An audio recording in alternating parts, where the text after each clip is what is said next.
look, I'm not a politician. I don't come from a political background. Politics has never been this high priority for me. I think things changed after I had my second son. And I became more aware of some of the disasters that we're seeing in California. My income also went up in 2019 and 2020. And I realized, like, wait a minute, we're like, look at all these tax dollars that hardworking Californians pay. And we're getting schools that are ranked 40th. My 5-year-old's entering the school system. Like, we're sending our kid to private school. I feel horrible that everybody doesn't have that opportunity. So these are things that devastate me.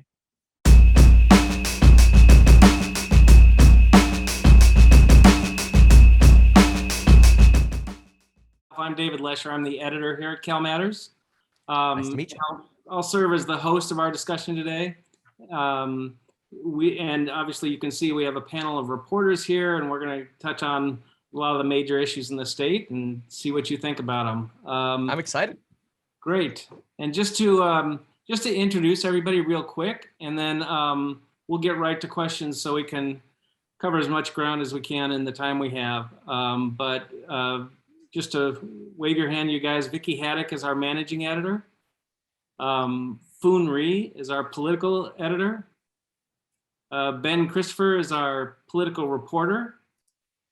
Rachel Becker is our environment reporter. Joe Hong is our education reporter.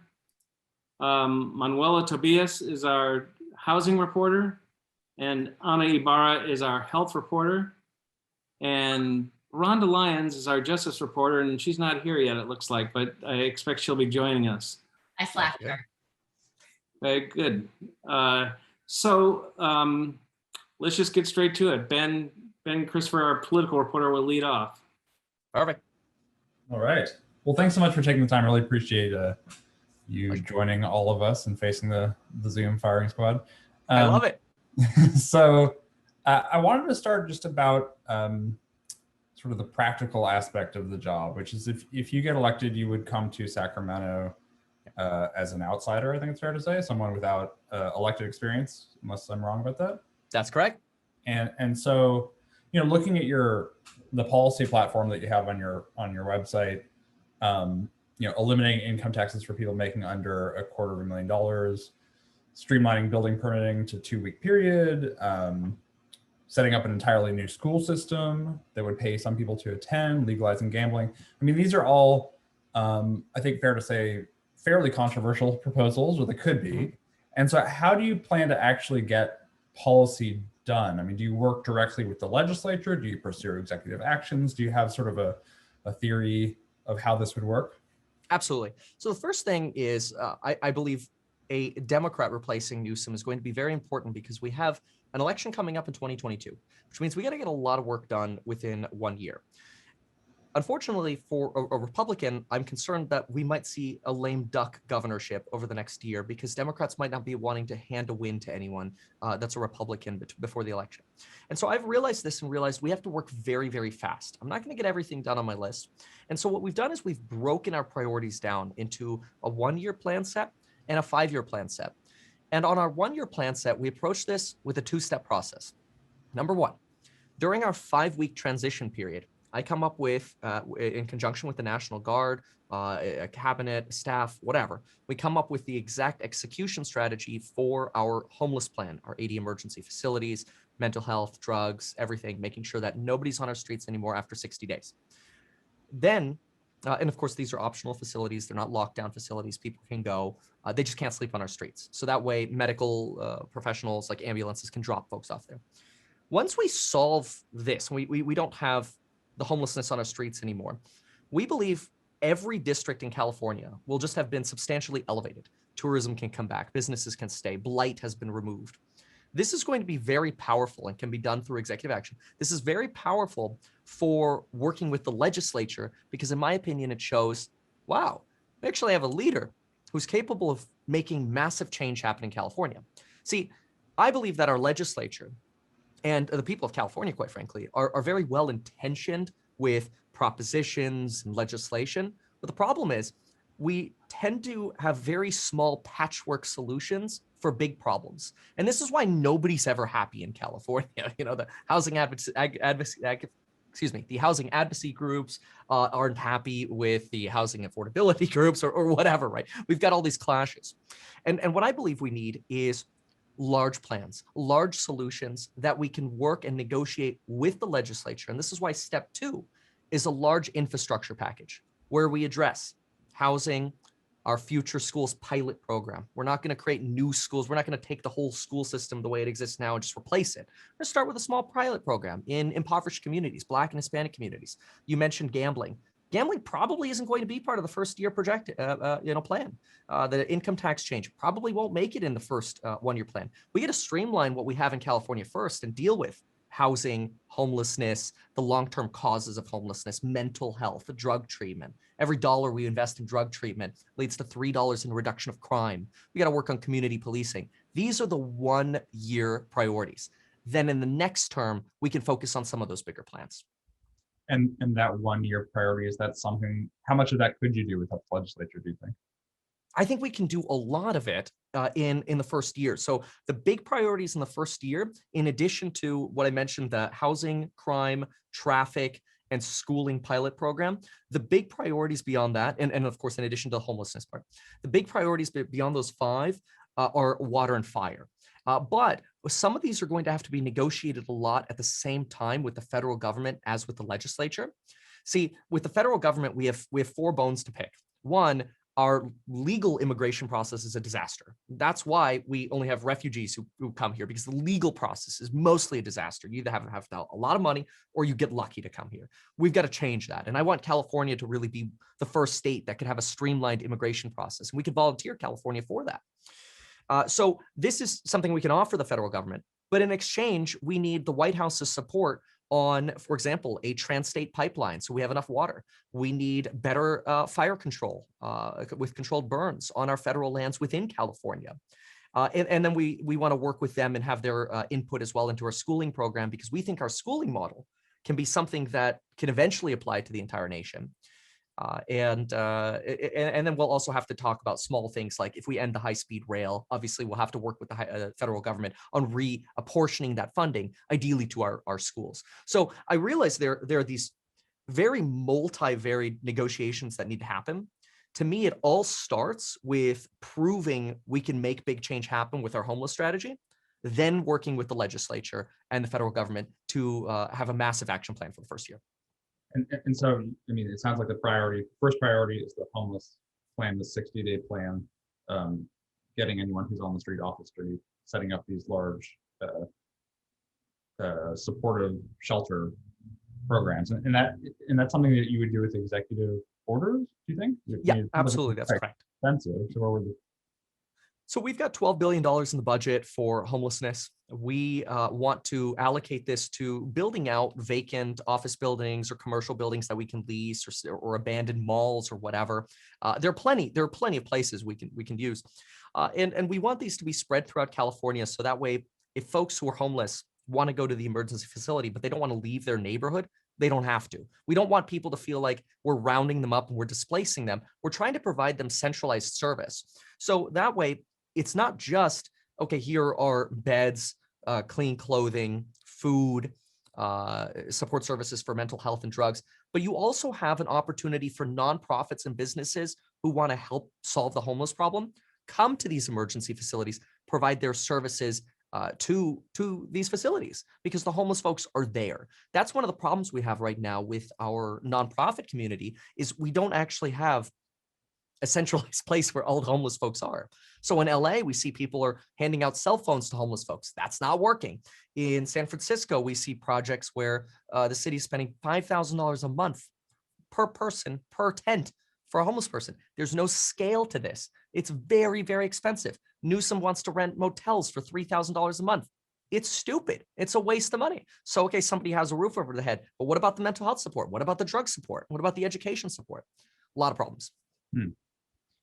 So I wonder, I mean, again, given that you are coming to this without any public service experience, why did you leap to the role of governor? I mean, and what would you say to voters who maybe like some of the things that you're saying, but are a little bit reticent to vote for someone who has never held elected office? Sure. So How and essentially why. So uh, first, let me answer the why. My big why for running for office is I look at my children who are 3 and 5. I have 2 boys, Jack and Max. In 20 years, I'm very nervous that they're going to look at me and say, Dad, why did you raise us here? Why didn't you move us to Texas or Florida where there are better schools or better opportunities? Because California is in the state, and we see this now, where the population of taxpayers and businesses is falling substantially. We just lost a seat in Congress. You all know this. The governor doesn't acknowledge this because the governor's focused on, population decline isn't that bad, but isn't dividing out the fact that we're having more illegals come to California, we're having more college students come to California, and we're having more babies being born. These 3 things are draws on our economy. They take from our economy. But we're losing the business owners and the families who are paying taxes. That's bad. We're on a very bad inflection point. So that's sort of my why, is I want California to get back on track so we don't go bankrupt in 20 years. That's very important. So there's sort of the why. Now, how about voting for somebody without this political experience? In my opinion, what somebody needs is win-win negotiating experience. And that's very different from pulling let's say, Larry Elder of, I'm going to go in, I'm going to throw the furniture around and just try to veto everything. That's just going to insult the legislature. That's not win-win. Nothing's going to get done. In my opinion, an experience comes from negotiating with people, whether that's in investing, in law enforcement, in economics. It's in trying to figure out how can we make it so that everybody can win and be better off. Now, obviously, people don't always get everything they want, but by having big plans where we can build more houses and create more affordable housing in areas where we can also build net negative solar farms and wind farms, all of a sudden we can appease environmentalists. We can appease the housing market with the supply that it's desperate for. We can provide lower cost housing so that people stop going to Texas. You may have seen an article. My billboards that I have are in Texas, and they say send Californians back to California. It's because I'm tired of people leaving. Right, I did see that today. So looking at something a little bit more concrete, this year, as you probably know, the state had $38 billion surplus to spend at its discretion. Thank you for using the correct number, by the way. Sure. Most use the 70 number. Right. Well, it all depends on how you count it. So what's your view on how the governor of the legislature allocated that money, and would you have made a different choice? Yeah, of course I would have. Look, it's a crime how the governor spent the money. Let's be very clear about first where this money came from. And this is something I deal with on a daily basis. This money came from a very lucky IPO craze market with an insane stock market and a SPAC IPO boom. This is ending. We already see the stock market in 2021 is nothing like the stock market was in 2022. I'm sorry, in 2020. 2020, you could throw a dart onto any IPO and make a lot of money. 2020 was crazy. That's over. We're not going to see this windfall of cash anymore. Unfortunately, the governor doesn't tell Californians that. The governor says to Californians, well, we're roaring back. We have so much money, we're roaring back. It's the same thing he does with rent relief. We said, we're roaring back. We got $5.2 billion to forgive rent.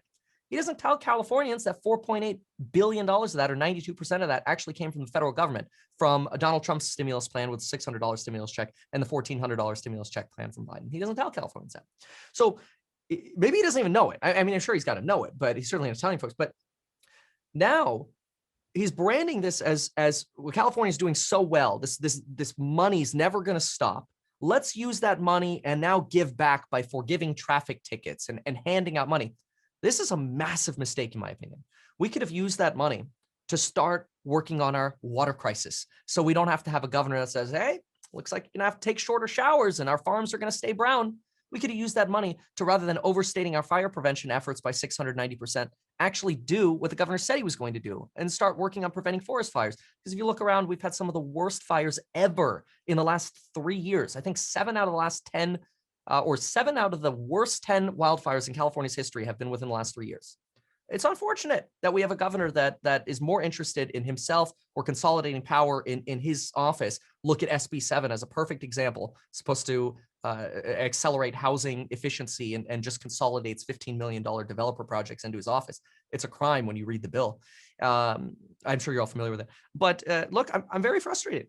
The way the money is spent is it was squandered. Thanks, Ben. So now we're going to turn to the environment, and our reporter is Rachel Becker.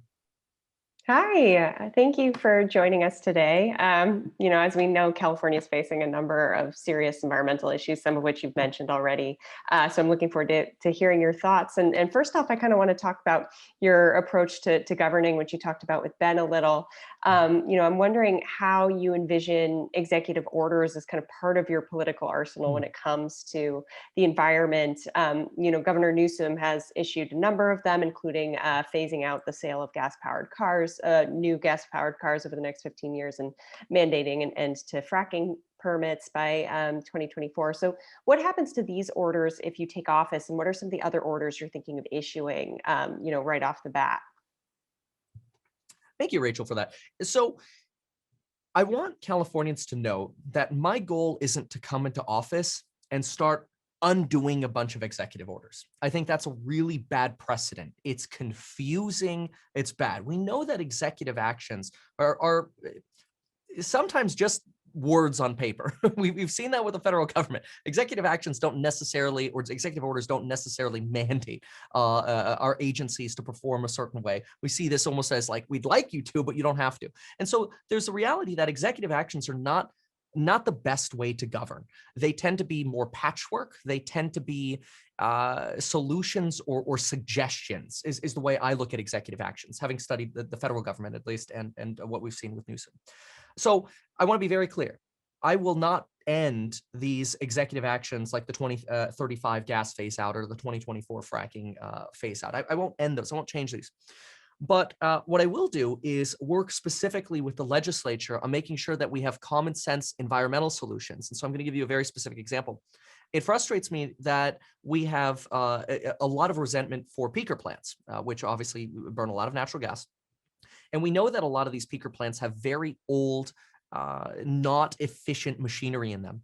I know that we can update some of the machinery that we have at these peaker plants and or increase our natural gas efficiency sometimes by around 8x, simply by allowing our natural gas plants to improve the systems they have. Same thing would be true with PG&E. Why aren't we replacing the transmission lines that we have with better, higher quality products? And a lot of this has to do with this balance and negotiation with environmental groups. And partly, I believe environmental groups would enable us to increase our efficiency at things like natural gas plants, or making sure that we can improve our infrastructure with PG&E. If we actually had a real environmental strategy to have net negative communities in the state. Now, I'm going to give a brief explanation on that because I'm sure we'll talk about that more with housing. I'm a big fan of solar and wind farms. I think it's a big mistake, though, for example, to mandate having solar panels on top of every single house.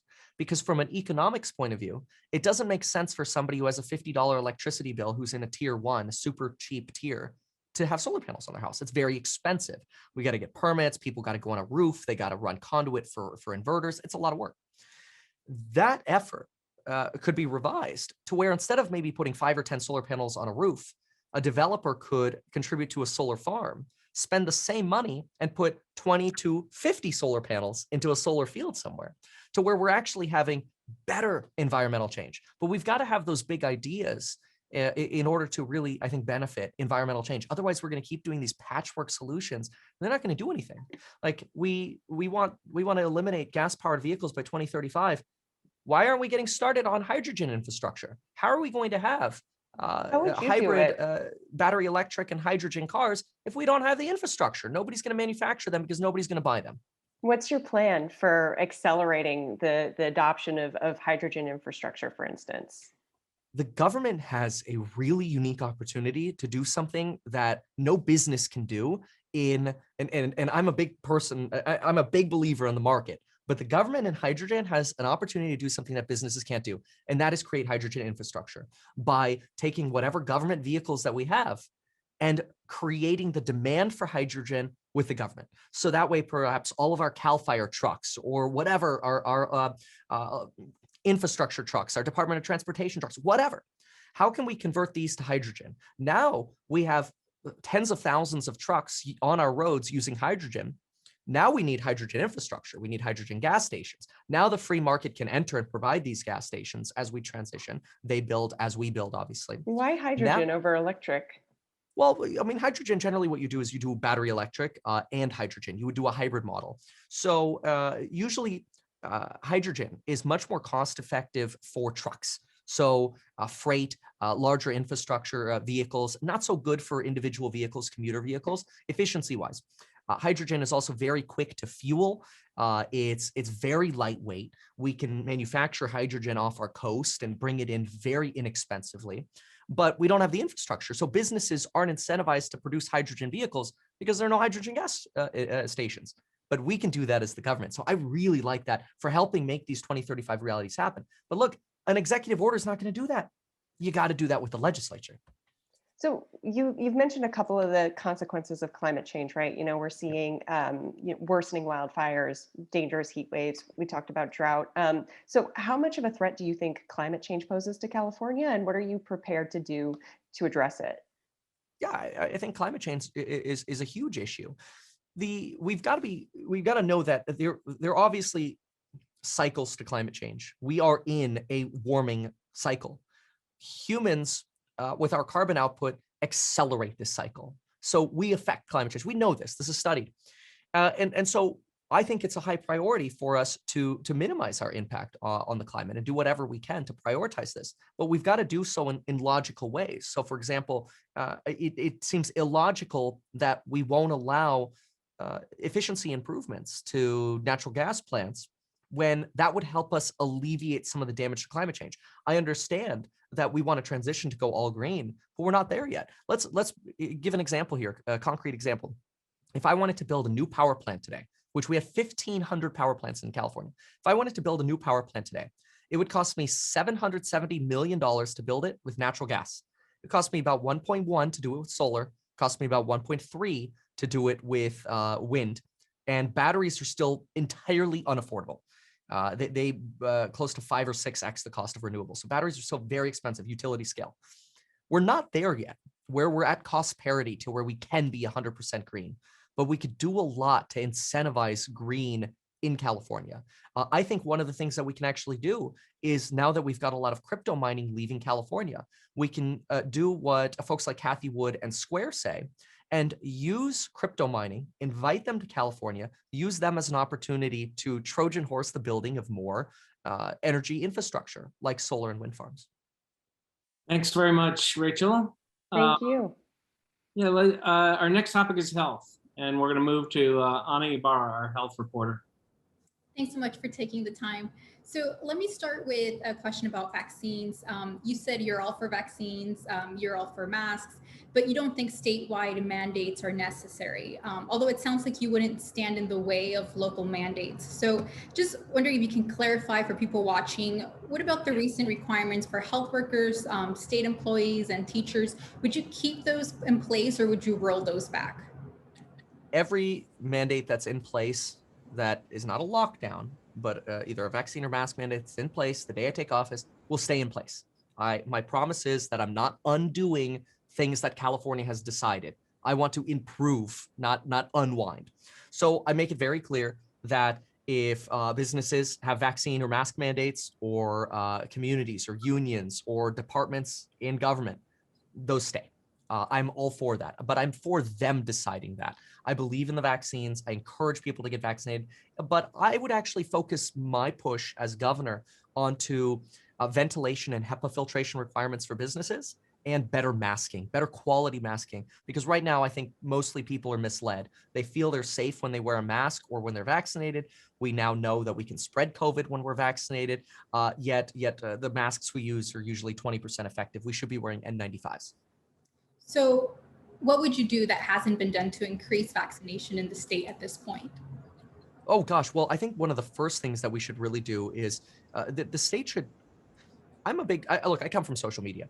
I think one of the most beautiful things that we could do is we could probably devise a pay for vaccine and social media sort of challenge to encourage vaccination. I'm for ideas like this to encourage people to want to get vaccinated.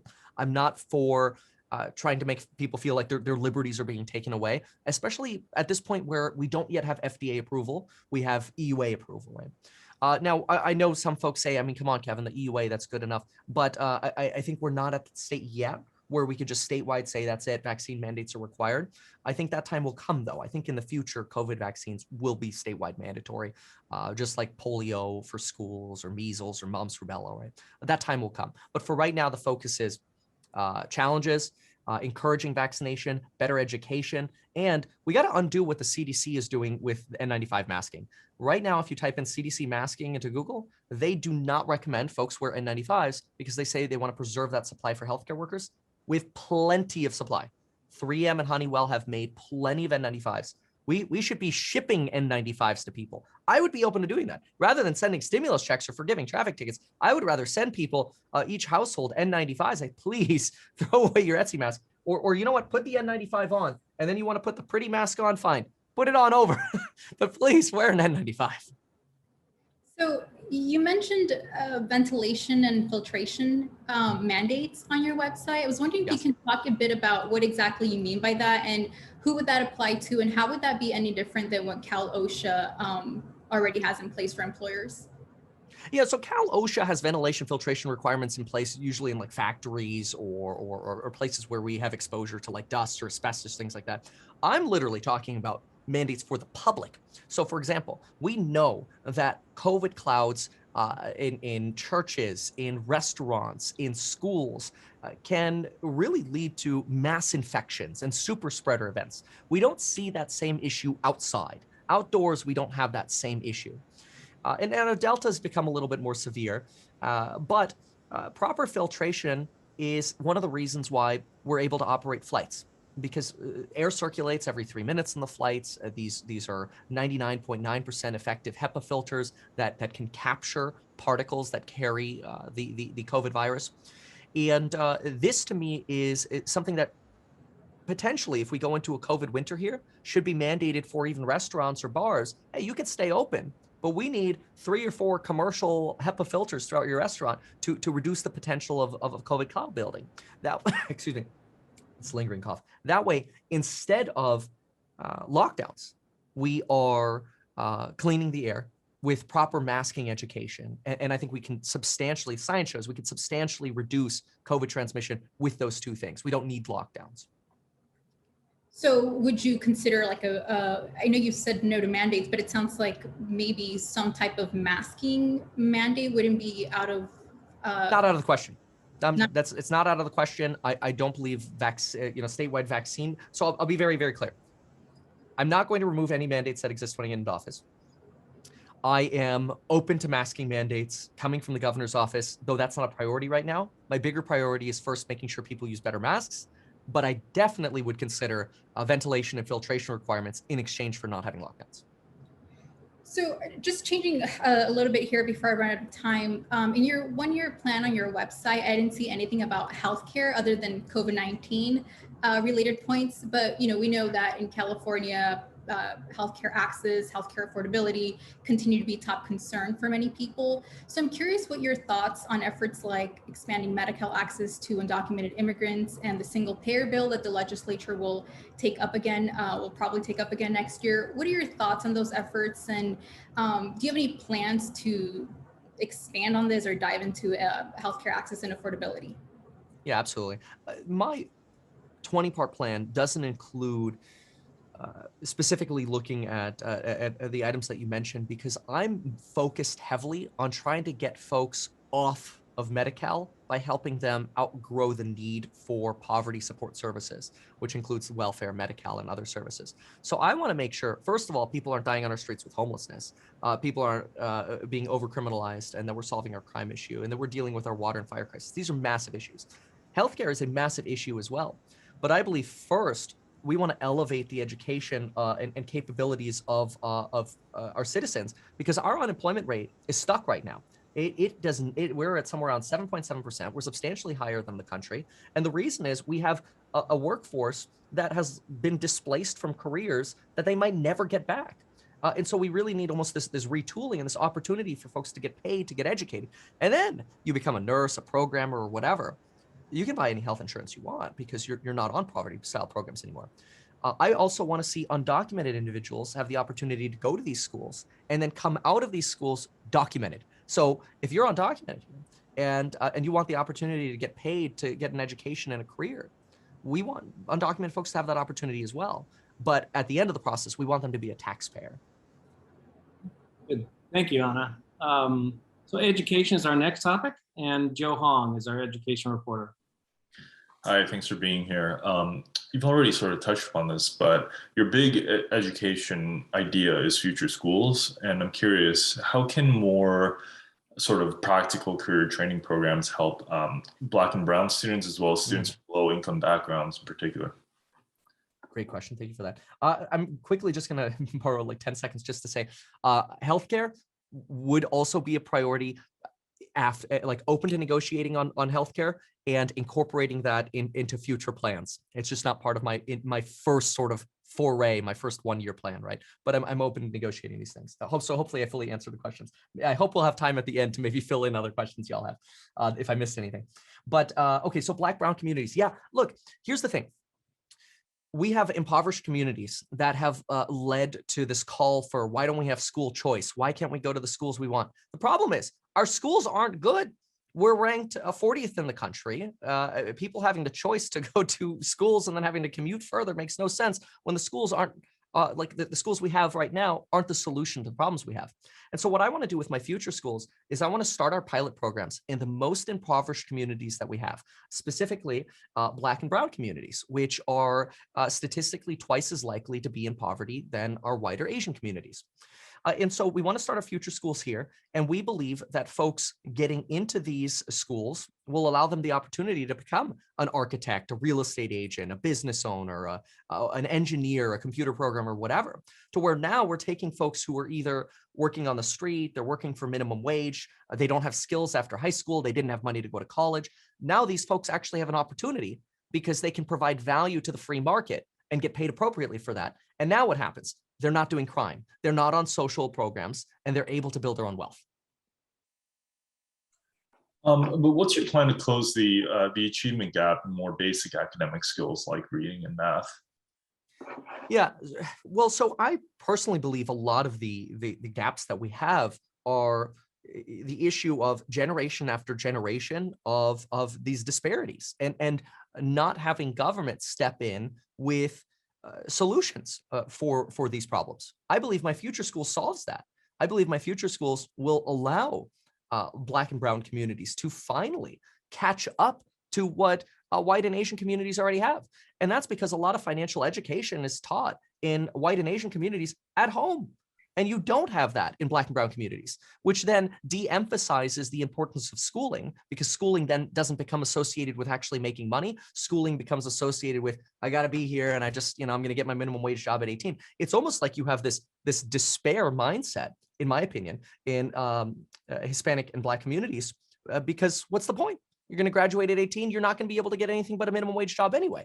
So I believe our future schools plan actually helps solve exactly what you're asking, which is now the disparity between reading scores and arithmetic scores, because we just, education isn't as valued because the system has failed these communities. Right. Sorry, I want to follow up on that because the future schools idea sounds like a more generational plan. But like, I guess what's your solution for the students right now who need to learn how to read?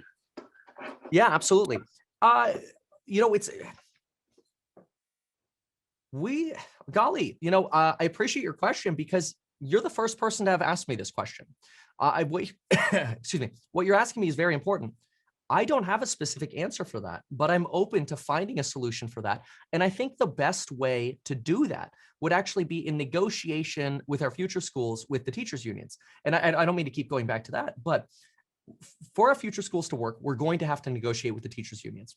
I actually believe what you're asking could be incorporated into that negotiation, where if we work with teachers and teachers unions on creating our future schools as a separate, how can we work on making sure that our Black and Brown communities have better achievement in reading and math? What can we do? Is it a funding issue? Is it a staffing issue? What's the problem?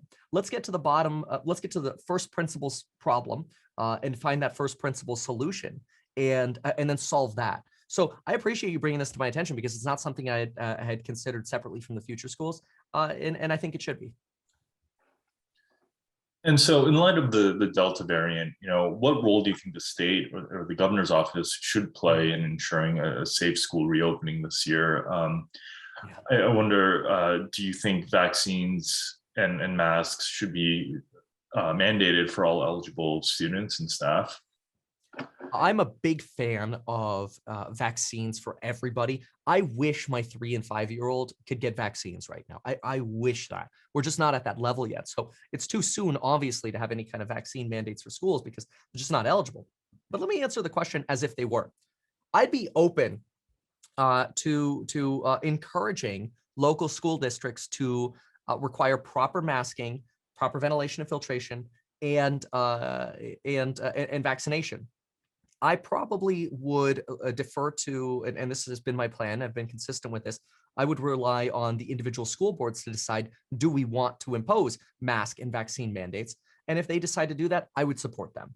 But I would definitely incorporate better masking, ventilation, and filtration into my response and working with them. And again, if the mandates are in place, by the time I take office, they will stay. And I don't know if you've had a chance to think about this, but do you have anyone in mind for the State Board of Education, since you'll be able to appoint people? If you don't have specific people in mind, like what qualities are you looking for, and how would your appointees differ from the current ones? Yeah, no particular names in mind for any particular positions at this point.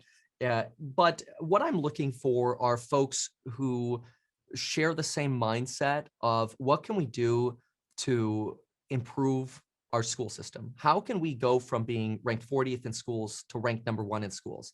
Do we need more funding? Okay, if we need more funding, how can we go to the real estate industry and encourage more housing and then capture more funding for our schools? I believe there are opportunities to do just that. And so this is why, and I think one of you asked me, why governor's office instead of maybe a different political position. The governor's office has a very unique opportunity to provide these large ideas and large scale ideas and negotiate them, which no other position really does. When you look at the mayor of LA or the sheriff of LA, they fight each other on Twitter all the time over homelessness because they're virtually powerless. And if we want to affect the real change, we've got to have that come from the governor's office. And in terms of looking for appointments, I'd be looking for somebody who's a JFK style Democrat. Invest in Californians so we could teach them to get them off of welfare programs and social programs. Thank you. Thank you, Joe. So next up is Rhonda Lyons, who is our justice reporter. Hi, Mr. Hi. Paffrath. How are you? Excellent. Thank you. Thanks for joining us. As Dave said, I'm the justice reporter, so I have a few questions about justice-related issues. Governor Newsom signed, voters overwhelmingly decided to continue the death penalty. When Governor Newsom became governor, he signed an executive order placing a moratorium on the process of executions. If elected, would you continue Newsom's moratorium, or would you resume executions? I would leave that to the legislature. I believe that I want to be very consistent with what I've said. I do not believe going in and just undoing executive orders is the right course. But this is something that I'm open to negotiations for with the legislature. And I personally believe that if Californians voice their opinion in a certain way, we should honor that as much as possible. So I would lean in favor of what Californians want. So if Californians want the death penalty, I would lean in that direction. A very similar example would be with cannabis. Californians wanted cannabis legalized 5 years ago. 80% of cannabis sales today are illegal. So we should figure out how can we honor what Californians wanted. I'm a big fan of that. And on your website, you mentioned your plan to allow nonviolent offenders in prison to work in community service in the neighborhoods where they committed crimes. I'm just curious a little bit about that, how you would implement that. Would that result in massive increases? Would people volunteer and then go back into jail or prison? Sort of how would that play out? Yeah, so first, it's the term nonviolent has been so blurred in California. It's worth just defining this quickly. Currently, we have we have bills that have created the definition of nonviolent as what was your last crime? So we've actually seen a lot of violent offenders released from prisons because their last or most recent crime was nonviolent, even though they have a violent history. So for me, when I consider a nonviolent criminal, I'm looking for somebody who is literally has a history of nonviolence. And what we probably do, and I would work with our corrections department on implementing or figuring out exactly a strategy for this. But my vision is, how can we find nonviolent folks, potentially pay them while they're in prison, and if they want to, they can come work in our communities. Let's clean up graffiti. Let's clean up trash in the streets. Let's be in our communities. Because then what we're doing is we're actually solving another problem as well: community policing. I want police to be in our neighborhoods, not to drive around with the windows cracked and the lights off to over police our neighborhoods, especially our Black and Hispanic and our impoverished communities. But I want them to be present to help our communities. How can they figure out what a community needs and then provide that? Does a community need more lighting? Well, police departments have portable light systems, just like you see in Times Square in New York. You see officers available to help the community, take pictures, have lighting, be present for crime, to deter crime. That's what I want. And the nonviolent prisoner option helps facilitate that. So do you have any idea of how much this would cost, or how you would pay for it? First of all, how we would pay for it, we've got a lot of plans for how we're going to raise revenue. I'm going to answer that question first. In terms of how much it would, well, I'll come back to how much it would cost. So in terms of how we pay for it, a lot of our plans are going to cost money. The first thing that we want to do is we want to kill the high-speed rail and then reappropriate this money with the federal government to help us enable our community policing programs, our school programs. We may also have to raise a transition bond, so that way we can properly invest in our California communities and then pay that back once we become more efficient. So it's possible we'll have to do a debt raise. We do have a lot of plans for raising revenue, though, specifically within real estate, legalizing gambling, reducing costs in schooling, and then, of course, high-speed rail, so that we can invest in Californians. And then over time, we lower the costs of administering government. We can lower taxes. How much it would cost to bring nonviolent prisoners out onto our streets? It would be a plus and minus calculation that I don't have the answer to. I do know that it costs about $240,000 for 2 years to have a prisoner in jail. And a lot of that is personnel expense for security. And so, this is a very valuable question that's definitely worth researching and negotiating with our corrections department, but I don't have the answer in terms of how much it would cost. Okay. So one of the things about if you're elected as governor, you'd get a lot of opportunities to appoint judges throughout the state. What are your priorities for judicial candidates, and who's on your short list? And then also, how would your appointees differ from Governor Newsom? What would be, if there would be any difference there? Yeah, absolutely. So with judicial appointments, I'm a big fan of trying to take politics out of it as much as possible, which is very difficult because judges are looking for promotions to the appellate court. They're looking for potentially somebody who might run for president in the future to appoint them to federal courts.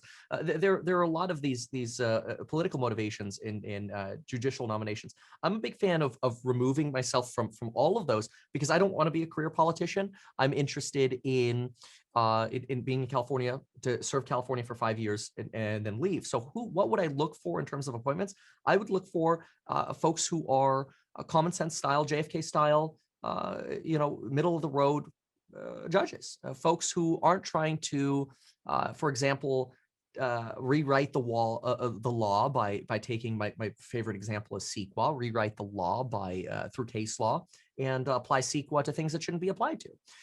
We should have, and I believe a balanced, moderate style judicial system is what's most important, one that's as impartial as possible. And I don't have a short list, but those are the things that I would be looking for as a priority. I want to make sure political bias is in our judicial system as little as possible. Great. Thank you. Thanks, Veranda. So the next topic is housing, and our reporter is Manuela Tobias. Hi, I'm excited to get into this. I know housing is a big issue for you. Thank you. So you said that after 60 days of your administration, no one will be living on the streets. And that's a pretty lofty goal. Can you break down exactly how you would do that and how it's different from what Newsom and the state have already spent over $13 billion doing over the last 3 years? Yeah, the state is great at wasting money. Look, they Project Roomkey, Project Homekey, a lot of these projects, they don't focus on solving the fact that we need shelter, and then we need to solve the causes of homelessness. They spend a lot of money on programs that provide it, like I think I mentioned earlier, $3,000 to $5,000 homes or tents, without providing the services that people actually need. So I'm a big fan of allocating that money and providing those services at scale. But specifically, how do we make sure that nobody's actually sleeping on our streets after 60 days, which is your other question? The way we handle this is the first 60 days while our facilities are being built out, we want to work with the homeless community. We know that homelessness works with, you've got mayors of streets, you've got presidents of blocks, right? We know homelessness, even though it looks like it's the solo issue, it's community-based. And so we want to integrate with the community, with our guard or our government or whatever. We want to provide them food in the community where they are, help them in the community where they are, and find out from the leaders and get to know the leaders. What do you need? What do you need in these optional facilities? What can we provide? Where can we provide it? What can we do to make sure we work with you so that you encourage everybody in your community to come at night, just to sleep? You don't have to be there all day. You could take a bagel at 8 o'clock in the morning and leave. Existing rules that we had, what we saw during the lockdown was government was trying to tell people you have to be quarantined in by 7 o'clock. You have to follow these rules. You have to get drug tested. You have to do this. You have to do this. No. It's very simple. We provide services. If you're on the street and you're passed out, well, you need medical attention, and an ambulance is going to drop you off at an emergency facility. But you're not setting up tents on our streets anymore after 60 days. So you mentioned home key being sort of a waste of money, but you also mentioned transforming office buildings and other unused retail space into housing. So the governor has been working on similar idea, and with 850 million in what is called one of the cheapest and fastest ways of bringing on affordable housing so far, he still only managed to bring on 6,000 new units. So how do you actually plan to, how much do you think this will cost?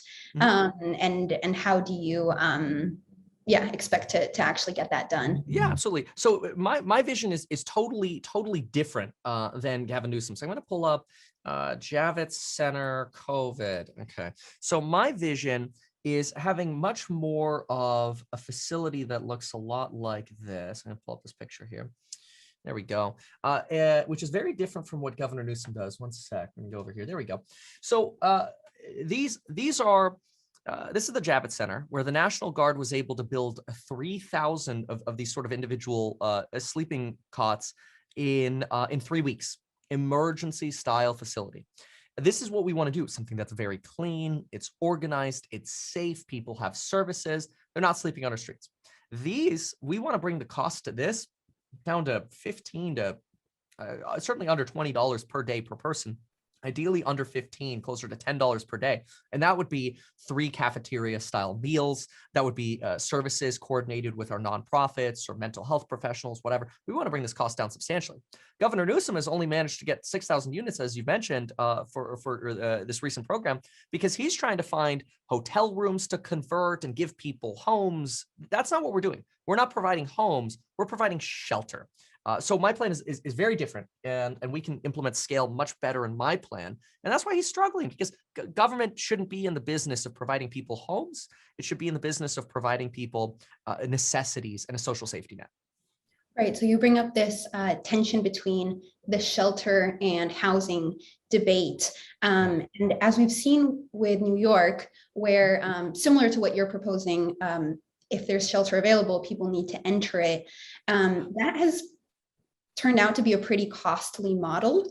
And according to some housing advocates, not very sustainable, because once those people, there's not really anywhere for those people to enter after the shelter. So what is the part 2? Right. What do you think about that tension in spending so much on shelter and not really on where those people are going to go? Yeah, so what we've got to do is we've got to solve the causes of homelessness. 70% of homeless people become homeless for economic reasons: eviction, poverty, job loss. Then when they're living on the streets and they're in despair, it's no surprise that they get exposed to substance abuse and mental health problems. Of course, living on the street, people are dying around you. Women are getting raped. It's horrible. And so what we've got to do is focus on, from a first principles point of view, what do people need to be able to go from the Javits Center to a real life with real housing? They need the opportunity to get educated through our future schools, because mentioned the future schools. And see, we want to offer $2,000 per month for adults to anyone, homeless, in prisons, undocumented, impoverished communities, whatever. So that way we can transition homeless folks to these future schools. Not everybody's going to be capable of getting rehabilitated, but rehabilitate as many people as we can with financial education and a career. Hey, let's teach you how to put in a faucet. Let's teach you how to change out light switches, whatever. Let's provide those skills so that way we can move people from Javits Center style living or homelessness, because this is still homelessness. They still don't have a home, right? They just have shelter now. And then move them to reintegrating into society by getting a career. Again, not everybody's going to be able to make it through. Some folks are just going to need government support for the rest of their lives. But the vast majority of folks we can help, and we got to stop it from happening. So we got to take those people who go homeless because of economic reasons and stop them from falling into depression, mental health issues, and drug abuse, before it's too late. So California is short anywhere between 1.8, 3.5 million homes, with a particular shortage of homes affordable to those at the lowest incomes. Yeah. How exactly do you intend to tackle the housing crisis? And in addition to that, that's been a key priority for the governor, for the legislature for multiple years now. And this tension between groups that all theoretically agree on easing the state's housing crisis, but clash on solutions, has been a huge barrier. So this is more of a legislative question, right? What steps will you take to get these power players key to getting anything done to actually agree and get on the same page about it? Yeah, though the reason we have so much tension in government right now is because everybody's trying to do these micro bills, micro propositions, micro solutions. Everybody's trying to get like little tiny pieces of the pie. So that way we can go from building 80,000 homes a year to, oh, let's do ADUs. Okay, great. So now instead of 80,000 new housing units, we have like 90,000 new housing units a year. It's pathetic. Look, California's median home price is 800,000. We currently build around 80,000 homes a year. We need 300,000 homes a year just to stay break even. So we're at 80, we need 300K. I want to get to 500,000 homes a year. How do we do that? We have to streamline the building process. We have to simplify our permitting process. We have to stop with the excessive over-policing of people who don't pull permits, so we can incentivize them to pull permits cheaply and efficiently through one government portal. We want to respect local zoning and local design, but if I want to install a ceiling fan in Camarillo and then go 5 minutes away to Oxnard and install a ceiling fan, I shouldn't have to deal with different bureaucratic governments with different regulations and different processes and different fees and everything for a ceiling fan. It should be the same standard, right? This same kind of process we should apply to building, that is development. And what I want to do is encourage the development of new communities, master plan style communities outside of our large cities. So that way we're not going into Santa Monica and trying to infill a ton of new housing. It's not feasible. It's very expensive to do it that way. Redevelopment is very expensive. We should do what Las Vegas does. If they can build in the desert or outside of our big cities, so can we. And at the same time we do that, we want to build solar and wind farms around those, build better infrastructure to connect these. And the best example I could think of is look up, and this is just because it's local to me, look up River Park in Oxnard, California. Master plan community, has its own police department, fire department, its own schools, 2,500 homes and apartments. This is the kind of stuff that we should be building more of in other areas of California, because now what we're doing is we're not going into Santa Monica and plummeting home prices in Santa Monica. Santa Monica is going to be expensive, but we're providing an affordable option outside of our cities. And now we're not losing people to Idaho, Texas, and Florida. They have an option for more affordable housing outside of our large cities. Good. Thank you, Manuela. So we've got a little bit more time here in our hour. One question I'm interested in, I wonder, did you vote for Newsom in 2018? And nope. Did something happen? Okay. So why, who did you support in 2018 then? I didn't vote in 2018. I regret not voting in 2018, but I didn't vote in 2018. And did you vote in previous elections? Yes, I voted in every presidential election, and all of our ballots and our initiative processes and propositions. I voted on these, but I didn't want to. I didn't like Newsom then either. Okay, that gets to my answer. But just to clarify too, then did you vote in the Jerry Brown elections? Yes. And did you vote for Jerry Brown? Yes. Okay. And so is there anything in particular that Newsom did in office that made you think he should be recalled? Well, look, everywhere Gavin Newsom has gone from his entire 24-year time in politics, homelessness has gotten worse, housing has gotten worse, and crime has become an issue. We're seeing the same thing happen throughout the state. But I'll just riff off a few quick examples. I don't like a politician who goes into government saying, I'm going to kill the high-speed rail. And now, after he gets donations from high-speed rail contractors, loves the high-speed rail. I don't like somebody doing the French laundry. I'm not going to fully explain that, or sending his children to private school. I don't like these hypocritical things. I don't like hearing that our governor overstated fire prevention by 690% when I had to live through the Thomas fire. I didn't lose my house in the Thomas fire, but my clients lost their homes in the Thomas fire, and I helped them during that night. I was up all night. We thought we were going to lose our house. So these things bother me. I also am devastated to see that somebody like Gavin Newsom in San Francisco, just like now throughout the rest of the state, can't figure out how to handle our homeless crisis and just makes our homeless crisis worse. Homelessness has gotten extremely bad. Now, part of that is because of COVID, but a lot of it is just because of bad government and failed leadership. And that's because I believe Gavin Newsom is the type of person who's more interested in maintaining his career or his job than taking risks and doing big things. Now, that's not for everybody. I'm somebody who's more about let's do something big and bold and actually get big things done. So that's what I stand for. So would you have run against him in 2022? Oh yeah, I will. Because I expect he'll be back. I mean, if I win, I'm going to run anyway. And if I lose, then we're going to run again, and whoever's the governors who will run against.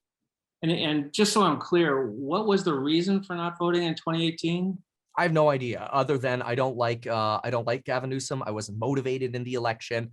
Look, I'm not a politician. I don't come from a political background. Politics has never been this high priority for me. I think things changed after I had my second son, and I became more aware of some of the disasters that we're seeing in California. My income also went up in 2019 and 2020, and I realized, like, wait a minute, we're like, look at all these tax dollars that hardworking Californians pay, and we're getting schools that are ranked 40th. My 5-year-old's entering the school system. Like, we're sending our kid to private school. I feel horrible that everybody doesn't have that opportunity. So these are things that devastate me. Right. Okay. And so you didn't cast a ballot in 2018, not for anything, right? You didn't go to the poll. I never go to the polls. I just put the thing in the drop box. Yeah. I don't remember what I did in 2018. Okay. I know I didn't vote for Newsom. Well, let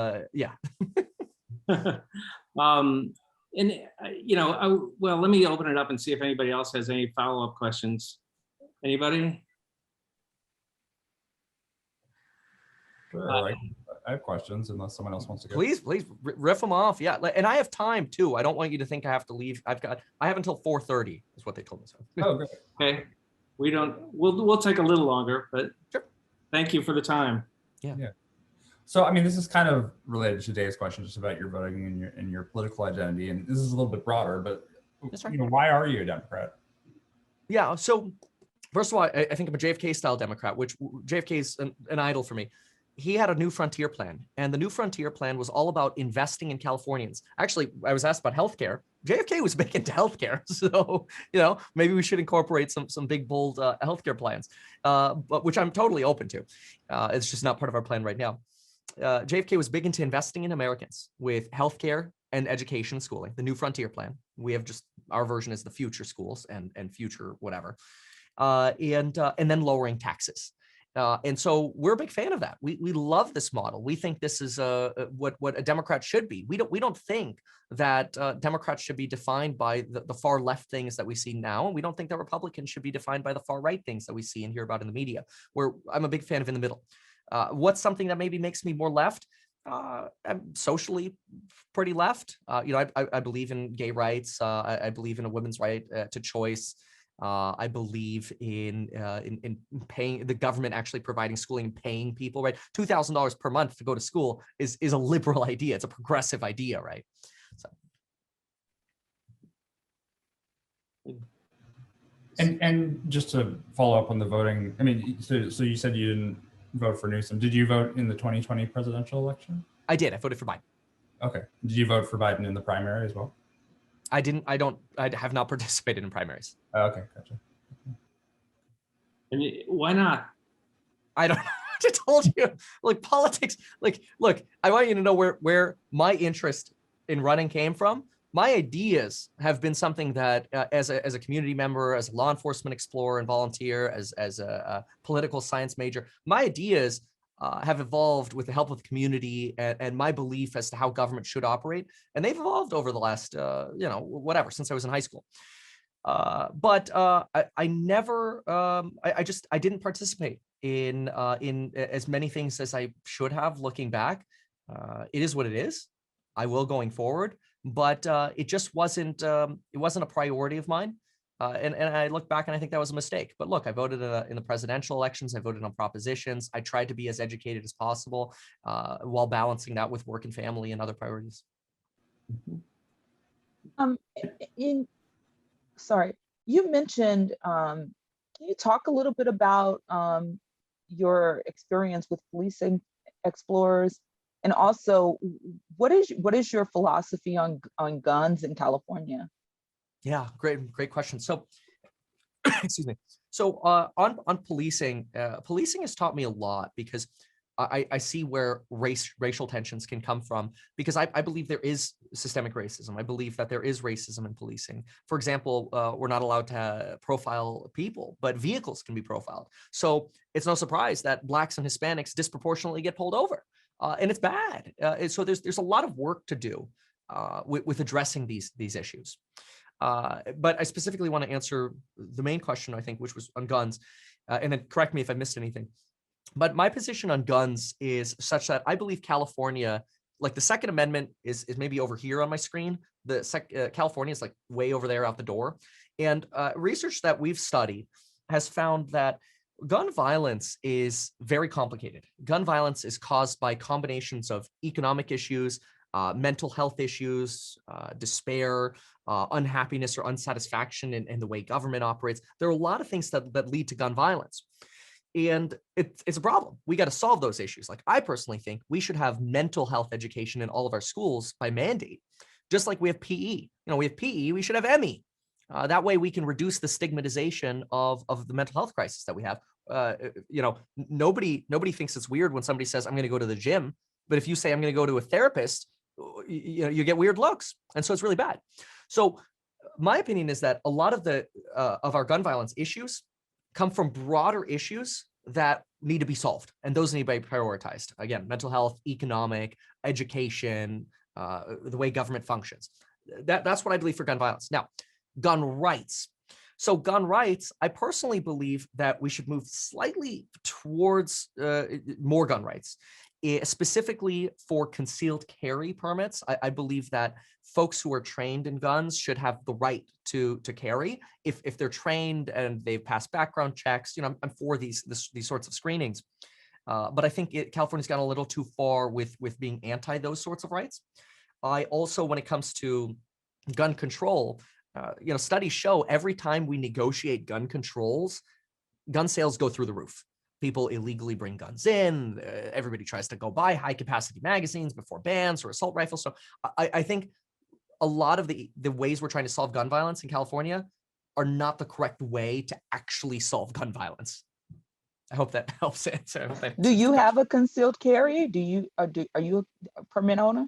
I do not own a gun. I do not own a concealed carry license. I've gone to gun ranges. I've used firearms with law enforcement, but no, I don't own any firearms. Is there anything you would change about state law, or anything in that you mentioned that California you feel like we've gone too far to one side? Yeah, I mean, I've got to be realistic because I need to negotiate my big priorities with the legislature. So I know I'm not going to get everything that I believe in. Yeah, and so it's not my biggest priority. My biggest priority is homelessness, housing, schooling, traffic, crime. But yeah, look, I mean, if we can negotiate in some liberties for folks to have concealed carry licenses and maybe or maybe just stop talking about more gun control regulations while at the same time prioritizing the discussion on mental health, economics, and despair, then that's what I would be. That's what I would lean towards more. I hope that answers that. That does. Thank you. Okay, thank you. So, Mr. Paffrath, if I can jump in for a second, you mentioned that a lot of your big ideas are going to cost a lot of money, and you've talked about legalizing gambling. Can you talk a little more about the specifics of what that would look like and how much money you think that would raise for the state? Absolutely. We project that legalizing gambling throughout California would raise around $6 to $8 billion. We believe that we can prevent people from leaving California to go gamble in Vegas or Macau or other parts of the world or country by having California-style strips. Now, these don't necessarily, it's not like we need to go down to Venice Beach and throw a Wynn resort up or whatever, but I do believe that we can incorporate casinos with our new communities in our housing plan. So if we're going to build a master plan community and we're going to build, schools, fire departments, whatever, our solar and wind farms, and we're going to have commercial restaurants, offices, whatever, along with our housing, I believe having a casino or multiple casinos there is a great opportunity as well. Now, I realize there's going to be a lot of negotiating to be done with the Indian tribes, and I'm okay with that because I want to grow the pie for everyone. I want the Indian tribes to win. I want the California government to win, and I want the private sector to have the opportunity to participate as well, because that's going to raise us a lot of revenue for the state. And that's very important. We want more revenues and giving people liberties. I think that's a win-win. Now, often people are concerned, but what if that leads to gambling addictions or homelessness or whatever? Well, that's where we have our other solutions. We should be solving our mental health crisis and our homeless solutions with the solutions I've proposed, and not preventing people from having the option to gamble because the government wants to reach into people's lives too much. That's my stance. So would these be government-run casinos, or would you be partnerships with various gambling interests? I just want to tax it. I don't want to run it. And would these be Las Vegas style casinos? I mean, I'm just thinking sports and machines and cards and everything. I have a housing follow-up. So you mentioned not wanting to build in existing cities, instead creating these removed communities. What's your stance on zoning proposals, for example, to allow more than one home on a single family lot? And how do you balance this idea of these external communities with worries over sprawl, particularly given our worsening climate change crisis, wildfires, and drought? Yeah. Well, going backwards, I want these new communities that we build to be net negative, which is very, very ambitious. I realize that, but that's why we want massive solar and wind farms associated with these. So that way, as we expand housing, we're also contributing positively to climate change. So that's very important. So then working back, so regarding zoning and like ADUs and things like that, look, a lot of single family communities, they don't want people converting their garages into ADUs or having junior ADUs carved out of their homes. I'm not particularly opposed to this, but I think it's a patchwork solution. I'm sorry? Oh, just to clarify, the ADUs and junior ADUs are already part of current law. Yes, exactly. I was referring to was additional homes on those. Oh, okay. So convert, like rezoning to be able to put like a 4-unit or 10-unit where a single family is, right? Yeah. Okay. So I would actually take from my experience with the ADU laws. What I'm finding is we could change these zoning laws, but the actual practical implication of having developers come in and redevelop a single family into a 10-unit, it's very difficult. It probably takes 18 months to actually start building. I'm dealing with that right now in Santa Barbara. I've got a single family house that it's been red tagged. The previous owners destroyed it. We want to turn it into a 5-unit building to provide more low-income housing in Santa Barbara. It's impossible. It is so hard to develop. So I don't care about myself personally. Like I don't need to be in the development game. It doesn't matter to me. It's not like I'm running to try to like help my little project in Santa Barbara. But what we need is to realize we can have these laws but they're gonna be a drop in the bucket in terms of actually providing affordable housing. We literally need to have almost emergency style World War II, like post World War II style housing construction. We need a housing boom with the solar and wind farms by incentivizing or enabling rather Lennar or Shea Homes or whatever to go build new communities. Great. I guess this is sort of a big picture question, but it's sort of, I hear you talking about these different solutions that you have. They're obviously very big, they're very bold, they're very ambitious. They offer a lot of benefits and sort of minimize or very few costs. So, you know, ending COVID, but not having the lockdowns, ending homelessness by constructing these Javits Center style centers that would actually be very low cost and also wouldn't be coercive. And so I can see how some people might hear all this and think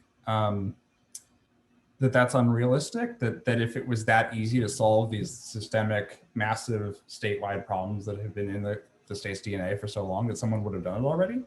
So I wonder, why is it, you think, that if these solutions are as simple as you say, why hasn't someone come along and tried this? Well, none of it is simple. These are very hard things. There's a lot that's going to go into, for example, my housing idea, or if even, see, one of the things we didn't talk about is this idea of developers. They spend 2 years sometimes waiting for permits. They spend a lot of money in that time. Well, if we can give them a permit in 2 years, we can actually tax what they would have spent on holding costs and transfer more revenues to the government, right? These ideas, along with all the other ones I've talked about, they take a lot of negotiating and a lot of thought, a lot of research. What we need, though, is a governor who's willing to put the power of the state to work with a big idea to figure out what's the best way we can mobilize and do this. I can't do it alone. You've got to do it with our generals in the National Guard, with our housing experts within the state, with all of the leaders of our building and safety departments through the state.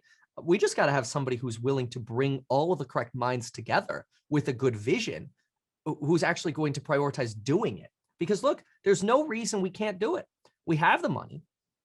We have plenty of money. And we have the supermajority of Democrats, but quite frankly, I believe a lot of Republicans will support these ideas as well. So we just need the willpower. You know, this analogy might be a little insensitive, but it's just the easiest one that I could think of. And it's, why did the Afghani military drop their weapons? It's because they didn't have leadership. Their leaders left. So of course, fighting becomes very difficult when you don't have a strong leader. I believe, totally, of course, at a different scale, and I want to be very respectful of the disaster that's happening in Afghanistan. I believe leadership is what helps us fulfill big plans and big ideas. And even if the only thing we get done is solving our homeless crisis in a year, that's still better than what we've seen in the last 3 years of Newsom. Can I come back to that model that you described, though, the Javits Center? How do you factor in the cost of the Javits Center? You know, and either you have to build a new one, or we lose some of those facilities that we have now. Yeah, there are, thanks to COVID, which is very sad, but there are plenty of vacant commercial buildings. There are vacant malls. There are vacant buildings with vacant warehouses with 50 to 100,000 square feet or more, sometimes even 1 million square foot malls that are just entirely vacant. And so we want to find these commercial opportunities and lease them. So yeah, it's going to cost money, but look, it's way cheaper than building them, and it's way faster than building them. But yeah, I mean, we're going to pay for them. We're not going to eminent domain take them over. We'll pay for them. It's going to cost money, but we should be spending this money. We should be doing what I've proposed. Right. So that's over the $5 or $20 a day, kind of. Oh, look, those we got to build first. We got to get the infrastructure in first. That's going to cost billions of dollars. So if we have a $12 billion pot, we might burn, 6 of that fast, within the first few months. But we want our overtime costs to be super low. We want to get the recurring costs to ideally $1 billion or less for the 160,000 homeless folks that we have per year. So that way we can stretch the rest of the budget as long as possible. I'm curious if you've have you talked to people who are unsheltered or homeless about Yes. your idea? Yeah, Because I absolutely have. If I look at that, the reason I'm asking is if I look at that picture of that sort of warehousing model, and then I imagine the real life experiences of people who are visibly homeless. Yeah. Many of them have pets. They're in relationships with partners. They have shopping carts filled with what might look like trash to other people, but contain all of their possessions that they want to keep. And, and some of them do have mental illnesses that make it difficult for them to live in, not to mention COVID being that, with just screens between those closed beds, which has a lot of people in the same airspace. And the ultimate question, which I know Manuela raised, is then what's the end game for all of that? So I'm just wondering if you could address that from a sort of on the ground perspective about why you think it would work. Absolutely. So there are a lot of details to be exactly planned out, but specifically, we want to separate single men from single women, families, people with pets. We want to be able to create, fields or opportunities for pets to have space or children to play. We want to be able to create an environment where folks can feel as much as possible at home without feeling like they're in a cold kind of like center. And I realize this is a very difficult issue to balance.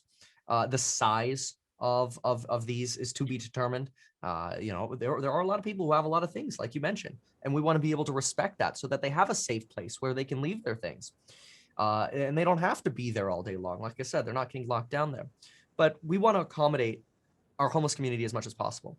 I've talked to a lot of homeless folks, especially leaders of the homeless communities. The big things that they feel is they can't trust the government because the government's forsaken them. I mean, look at what happened in Echo Park. They ran in with police and kicked them out and threw away their things, said they were going to go in storage and broke their personal property. Government has treated homelessness, or society has treated homelessness with spite, not with compassion, not with what can we do to help you overcome the issues that you have. And I understand there are some people who don't want to be helped, but at least people who go into homelessness, most people want help. They seek help. It's just difficult to get help. How can a homeless person who hasn't had a shower in 3 weeks get mental health care when they need to go to a primary care physician and then maybe they don't have insurance? So if you don't have insurance, you're waiting 6 months for a mental health evaluation, and then you're supposed to go to recurring appointments. It's impossible. The system is so stacked against you if you're homeless right now. It's no surprise people have problems. And so it's really disgusting the way our government treats our homeless community. Now, moving on to the second part of what you asked is the end game. The end game is getting folks back into the community. People can't apply for a job when they haven't had a shower and they don't have clean clothing or a safe place to sleep. How are they supposed to reintegrate when they're starving? We have child hunger in this state. We're the 5th largest economy in the world, and we have child hunger. Whole Foods throws away so much food, we could probably feed our entire homeless population every single day. And a lot of this is because food gets donated to nonprofits, but nonprofits can't distribute the food because of liability concerns, and people don't come to their shelters. So we want to centralize all that. We want to look at all these problems and figure out how can we centralize these at our facilities, give people the opportunity to get reintegrated in the community, give people the mental health and the drug treatment that they need and the support that they need for those who need that. And then ultimately, for those who are able to get educated with our Future Schools model, we want to provide that to our homeless communities. I have a logistical question about that. Where does the mental health staff and medical staff come from? With COVID, we've learned about our strained health workforce. And I understand you can maybe plan for training for the long term, but if you're trying to do this ASAP, where does this staffing come from? That's our initial staffing, because you're right on point. We want to educate and license a whole lot more mental health professionals. But like you said, that takes time. But we got to work on this as an emergency. And so a lot of it is going to be working with our National Guard to incorporate with our National Guard's experience in mental health, dealing with our hospitals, maybe leveraging support from our hospitals, but also making sure that our nonprofits have the opportunity to integrate into these facilities who do provide mental health support and treatment. Even our businesses, potentially. We have to figure that balance out. So exactly how? These are part of the many, many big and hard questions, but we're going to do whatever we can to make sure we can provide a solution for exactly that, because we want every single one of our facilities to have a section for mental health, a section for drug support. So that way folks who do have problems on the streets aren't going into jails. They're not going into hospitals just to get kicked out after waiting in the emergency room for hours, which increases our healthcare costs, by the way.